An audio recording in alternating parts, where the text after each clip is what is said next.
Hey guys, welcome to BP The Bible Perspective. Today we honor the birthday of Dr. Martin Luther King Jr. Had he lived, he would have been 92 years today.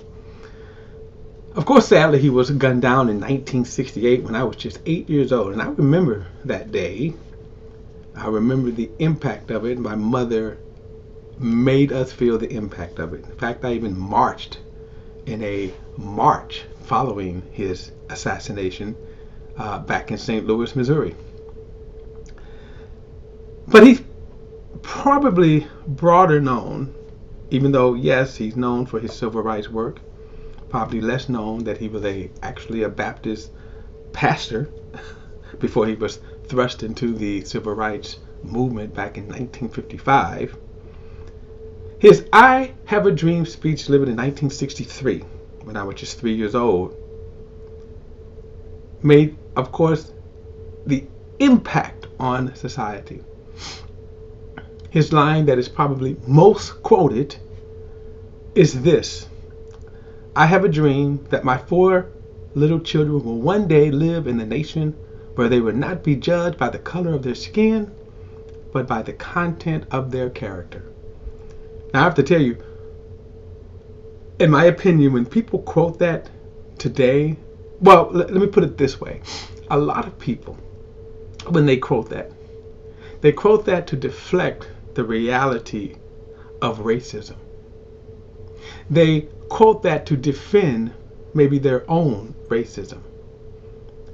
And usually, and I've been called racist. Yes, I have been called racist for talking about race.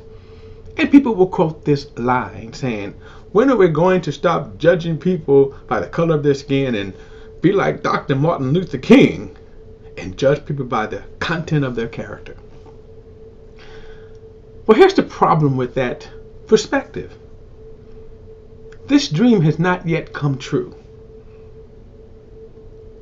We still judge people by the content, not the content of their character, but solely by the character, the color of their skin. And as to those who would make the defense or the deflection by citing this was a 17-minute speech delivered on the Washington Mall. The first part of this speech, and I want to read it because the first part of this speech, this is what Dr. King said. This line was the content of the character line was towards the end. This is at the beginning, and notice what he says right here. The Negro is still languish in the corners of American society that finds himself in exile to his own land. And so we have come here today to dramatize the shameful condition. In a sense, we've come to our nation's capital to cash a check. When the architects of this republic wrote the magnificent words of the Constitution and the Declaration of Independence, they were signing a promissory note to which every American was to fall heir. This note was promised that all men, yes, black men as well as white men, would be guaranteed the unalienable rights of life, liberty, and the pursuit of happiness. It is obvious today that America has defaulted on this promissory note in as far as her citizens of color are concerned. Instead, the honoring of this sacred obligation, America has given the Negro people a bad check, a check in which has come back marked insufficient funds. Now, he said this at the beginning of his speech, and he would go on to say a lot more about the condition of race in America. So I have to ask the question again, has this dream come true? And it seems like today we have taken steps back. 74 million people voted for President Trump, and many of them would certainly judge me on the content of my, not the content of my, the color of my skin, and not the content of my character.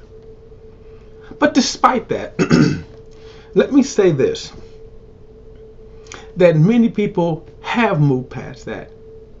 And many people, as a nation, we are moving past this racist part when we are realizing Martin Luther King's dream. Those who would cling to their white heritage and the racism that is linked forever in the past are shrinking in numbers. The nation is browning more and more today. But more than that, goodwill whites who have always stood with the civil rights struggle. Even more people, even if they're not, let's say, civil rights marchers, are waking up and saying, you know what? We will no longer remain silent.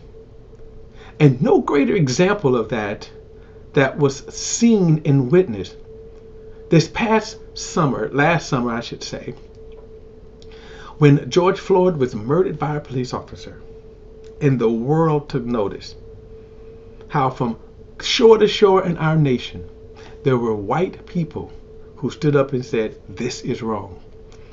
In that respect, we are moving closer and closer to where it's, yes, we can say that the Negro man, right, is and Martin Luther King's kids, and now what would be his grandkids, that they would be judged by their character and not only the content, not only the color of their skin.